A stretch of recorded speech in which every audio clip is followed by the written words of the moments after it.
Jesus is the Christian. He is Christ.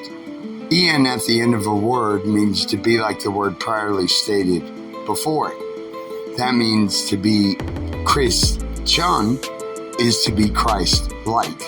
So when you ask if Jesus is a Christian, if that makes sense, well, yeah, he is a Christian. He is the model of Christian.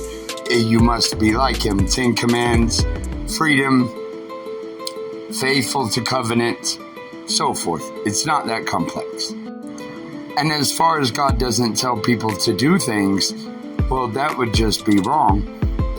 George Washington Carver, who came up with all the peanut stuff, says that God taught him. The Declaration to this American nation clearly states the laws of God,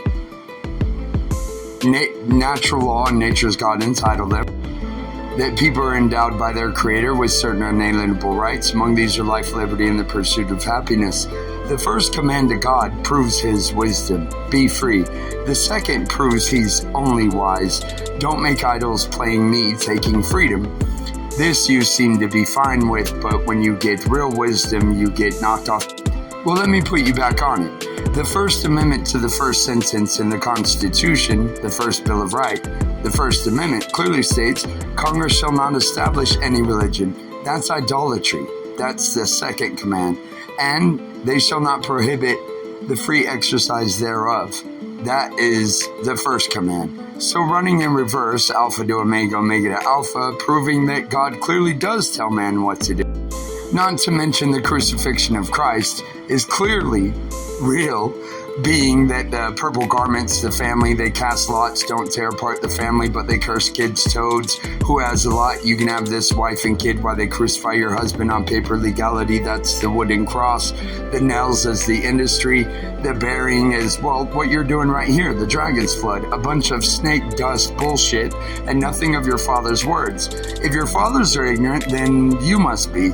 But you're okay with slavery, but when somebody speaks freedom, you're against it. I know this game. It's bashfulness. You're an idolater. The Wizard of Oz Scarecrow is not hard to figure out. The Tin Man with no heart is easy to see because it's in his words that you can see a man's heart. You learn that from God too. Therefore, your fathers, knowing that the crucifixion and resurrection is real, told you this. You received your faith, your nation, the declaration, life, fortune, sacred honor, same price that it takes to be a Muslim, Jew, and Christian. Well, if you would believe God's servants and them getting you free and not Wizard of Oz, then you'd probably hear God